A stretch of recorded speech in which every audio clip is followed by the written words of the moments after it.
Hi everybody, it's Terry Ryder from Hotspotting. This morning I was a guest on the Channel 7 program Weekend Sunrise. They wanted to discuss what's happening with real estate markets around the country and what's likely to happen in 2019. So I thought I'd share with you some of the highlights of that discussion. For those of you who don't watch Weekend Sunrise, who are more sensible enough to be still in bed at that time on a Saturday morning. The first question they had was, what are some of the suburbs that have recorded the strongest price growth around Australia in 2019? And it was good to be having that discussion in a major media outlet, because so much of the media headlines are telling us that the prices are falling everywhere, and of course that hasn't been the case. So it was an opportunity for me to talk about the places where prices had been rising strongly in 2018. And first of all, I talked about Hobart, which has been the leading capital city for price growth in the last 12 months, also about Canberra, where price growth and also rental growth in those two cities, Hobart and Canberra, because vacancies are very low in both places. So good, solid rental growth and price growth both in Hobart and Canberra in the last 12 months. Mentioned Adelaide to Brisbane, Adelaide and Brisbane, where prices have been growing small to moderate in the last 12 months.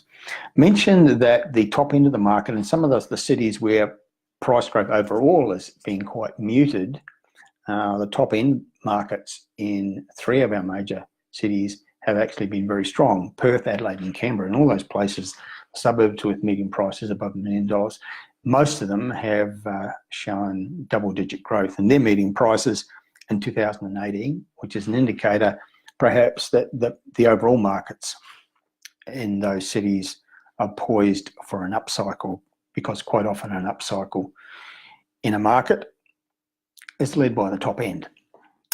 But finally, in answer to that question, where is the strongest price growth in 2018 been occurring? It's been mainly in regional Australia.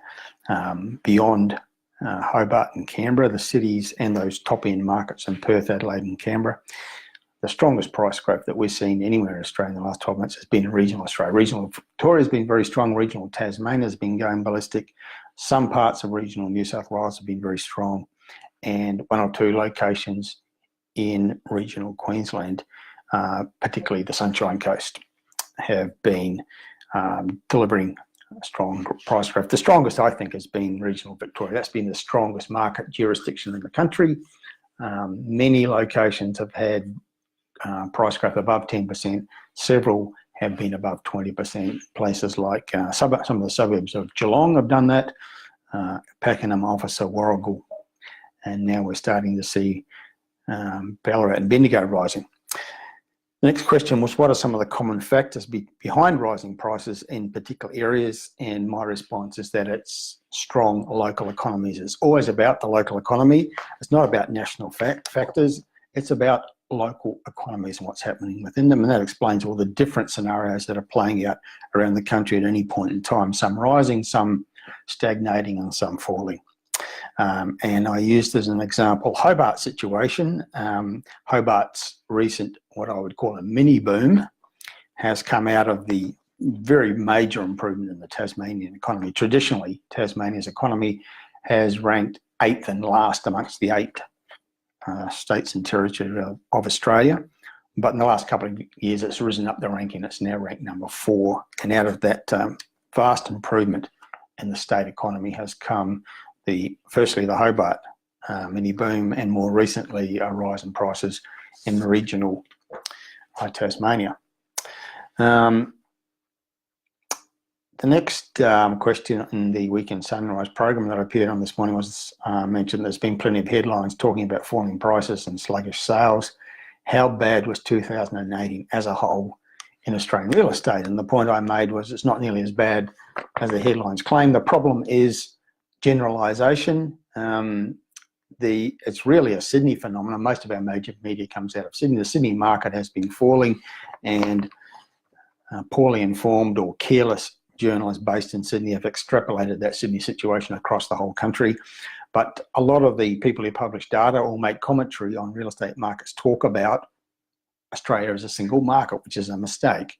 they talk about what's happening with Australian prices. And according to the CoreLogic figures, the capital city average is minus 4.8% for 2018. So the average situation across the capital cities is that prices are down 4.8%. And the headlines tell us that prices are falling 4.8% across Australia, which obviously isn't the case. We have lots of different scenarios.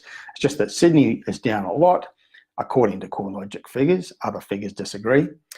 And that's dragging down the capital city average, creating the impression that prices are falling everywhere. But the latest figures from CoreLogic show that Hobart's up strongly, Canberra's up, Brisbane is up, Adelaide's up, many of the regional markets are up. It's just that Sydney and Melbourne, according to their figures, are down, and it's dragging down the national average. But the reality is, if you look at the research, we have more markets with solid rises in prices across Australia than we have markets with falling prices. The